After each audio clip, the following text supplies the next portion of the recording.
یہی وہ حکومت ہے جو تنقید کیا کرتی تھی عمران خان کے پر کہ یہ ناڑی ہیں ان کو پتہ نہیں. آج تجربہ کار لوگوں نے ہمیں ڈبو کے رکھ دیا. اب آپ دیکھیے کتنے پاپڑ بیلے لیکن ابھی تک آئی ایم ایف کے ساتھ کوئی بھی معاہدہ طے نہیں پا سکا.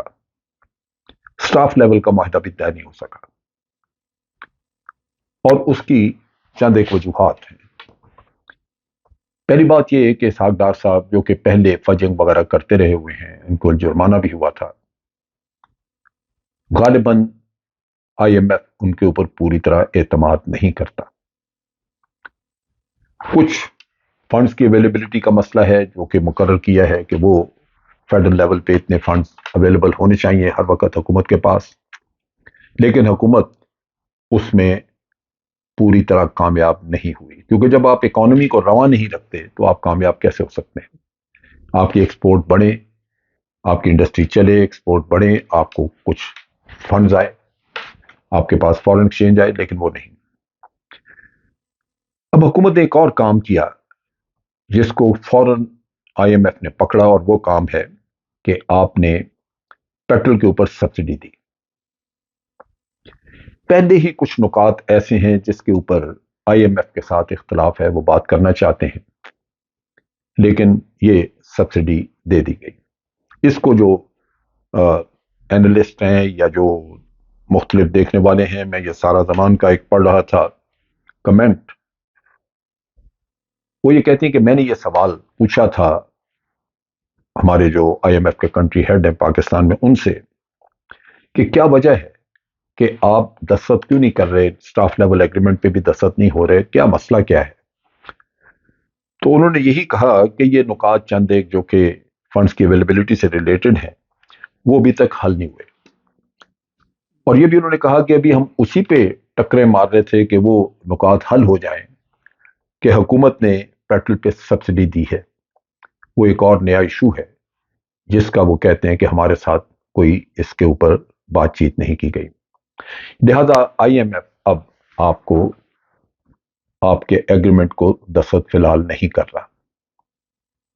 تو یہی صورتحال چلتی رہے گی.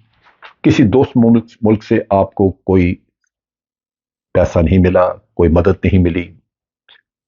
نتیجہ یہ کہ آپ اس وقت اکانومی کے ہاتھوں بھی تباہ حال ہے. رمضان کا مہینہ آیا, دکانداروں نے بھی لوٹنا شروع کیا, مہنگائی پہلے کی نسبت کہیں اوپر چلے گئی.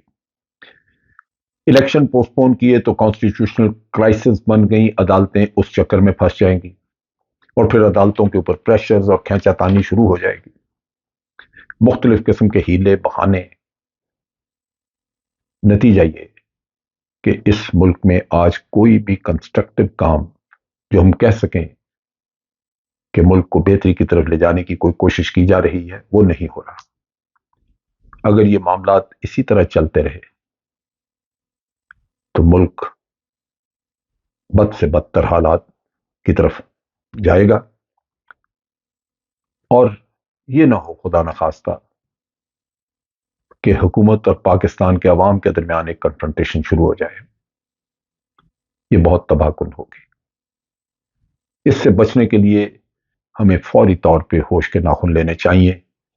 تمام قسم کی سازشیں اور یہ قصے بند کر کے, پکڑ دھکڑ کا قصہ چھوڑ کے ایک ایسی فضا قائم کی جائے جہاں نفرت کم کی جائے. ابھی تک ہم نے جو کچھ کیا ہے اس سے ہم نے نفرتیں بڑھائی ہیں, اتنی بڑھا دی ہیں کہ شاید واپسی کا راستہ بھی ہم نے بند کر دیا. لیکن بہر صورت کوشش کرنی چاہیے کہ آپ نفرتیں کم کر کے ملک کے اندر ایک ایسی فضا پیدا کریں جس سے کہ ملک کے مسائل کو کچھ کم کیا جا سکے. اور اس میں بہر صورت بڑی ذمہ داری اس حکومت کے اوپر آتی ہے جو آج براجمان ہے عوام کی خواہشات کے خلاف. اگر ہم نے یہ نہ کیا اور کل کو اس کے نتائج کچھ خراب ہوئے, برے ہوئے, تو پھر سب لوگ ہاتھ ملتے رہ جائیں گے. ہمیں یہ یاد رکھنا چاہیے ہمارے عہدے, وزارتیں, ہمارے عدالتوں کے ججز, ہمارے جو بھی عہدے ہمارے پاس ہیں, وہ یہ ملک ہے تو سب ہے, ملک نہیں تو پھر کچھ بھی نہیں. اب تک کے لیے اتنا ہی. افواج پاکستان زندہ باد، پاکستان پائندہ باد۔